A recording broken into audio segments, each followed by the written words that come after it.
Okay, we'll hit you up with a few that are in the news right now because of a lot of speculation and just their visits to Ohio State. So we'll start with AJ Hoffler.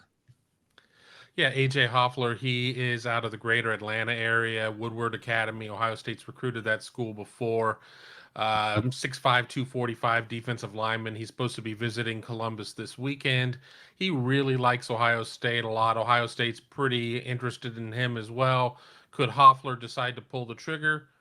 Potentially. I don't know if I want to necessarily throw anybody on commitment watch at this point, as Ohio State's still trying to sort a few things out. Doesn't even necessarily have the 22 class signed in its entirety, but I don't think you sit there and you punt on Hoffler and run the risk of slowing him down and maybe losing momentum there. But, he may not be quite there at this point, but he will be in Columbus this weekend. Okay, we also have Kai Stokes. Kai Stokes is a member of the 22 class. He's already signed out of Sefner Armwood High School out of Florida. He's a safety. I actually was down in the greater Tampa area right around the time he committed, but he is a signed player. How about Tackett Curtis?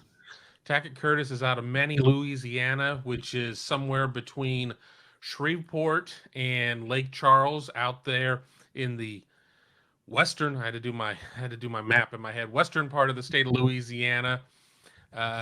He is somebody that Jim Knowles went down to Louisiana, went and saw him, offered him, went down and saw Jaden Osbury as well in the state of Louisiana. Curtis is one of these blue-collar type of players that just hits. If you watch his tape, probably a couple of hits that aren't exactly legal. You're going to have to put some of those things up at this point, a little bit of a headhunter. A lot of Big Ten schools are very interested in him. LSU hasn't made a move.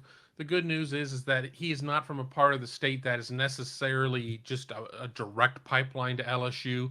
LSU kind of picks and chooses what it wants to in the state of Louisiana, but there are areas where that isn't necessarily as strong of a case. And where this player is that that school up north is also a school that's heavily involved in them as well. They seem to feel pretty good about him, but this Ohio State offer certainly changes things up because Jim Knowles was very much after this kid when he was still at Oklahoma State. Yeah, this kid's got a ton of offers as I look at it. Most of the SEC, obviously, Clemson. I don't see Alabama, but still, he's a national top 100 guy, it appears, and a linebacker. And, interesting. I mean, 2023 prospects, so obviously they're getting started on that.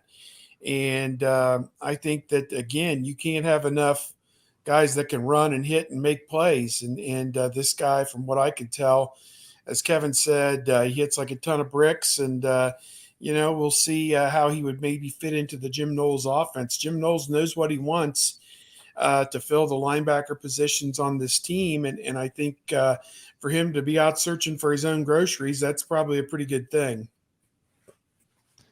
64th rated player in the country, according to the composite, so he can play. In terms of Hoffler, a little bit further down the board at 262, according to the composite, 41st rated defensive lineman in the country out of Georgia. All right, getting back to the current team, Sue's got a question concerning Sevyn Banks. She has not heard whether he is declared for the NFL draft. He has not said anything publicly. Sevyn Banks this year has been the most mysterious situation I think I've ever encountered in terms of a player who, what exactly is going on all year long? Were there injuries? Were there practice issues? Were there attitude issues? I've heard all of the above. And at this point, while he can come back, clearly, I don't know that they need him back. I don't know that he's not one of their two best corners, I don't think. And if he comes back, then you're putting off these young corners one more year, and I don't know how reliable he is at this point. It's just been a baffling year where Sevyn Banks is concerned. So I don't Sue, no, I have no information. If anybody else does, about what he's doing, whether he's coming back, whether he's hitting the portal, whether he's off to the NFL, because as a senior, he doesn't have to declare. Like he can just go. But yeah, Steve. Yeah, I have a comment about this. Two things. First of all, I reached out to Seven Banks, kind of behind in the back channels, to see if he had anything to say. Is he coming back to Ohio State? Is he transferring somewhere else for another year, or is he going on to the NFL? And I never heard anything back for him. So that's the first part of that. The second part of that is we received some communication from Ohio State that internally they are trying to take inventory of who is staying, who is going, and there could even be some super senior type guys who are basically waffling, sitting on a fence. And I think he would have probably fit that mold, that honestly maybe haven't made a final decision. We just heard Noah Ruggles, the kicker, is coming back. But it sounds to me like there are a lot of things in a state of flux right now at Ohio State in terms of super senior guys who may or may not be coming back, maybe even some underclassmen who haven't entered the transfer portal yet, but could do it either before the start of spring practice or after spring practice. So I have no inclination what he's going to do. I have no clue. I'm just telling you, I've reached out to try and find out from his standpoint and from Ohio State's standpoint. And internally at Ohio State, it's a huge football program. There's new assistant coaches. There's the publicity guy, Jerry Emig, who we deal with. The coaches are out on the road recruiting. There's Mickey Marotti, who's having his 5 a.m. workouts probably for the freshmen, and some later in the day workouts for the rest of them. Those probably started this week. And there's a total complete disconnect over, who's showing up for what they want to make public at this point on January the 19th, when they don't really need to tell anybody anything. So we're all kind of feeling our way through the dark here. If you all can understand that we don't know the status of all 100 guys. We wish we did, but you can't even get a straight or a square answer from Ohio State over who's in class, who's going to workouts, who's going to be a super senior, etc. All that's going to be worked out in the next week or so, we hope, to get a roster and to get an idea going towards spring football of who's going to still be in the fold.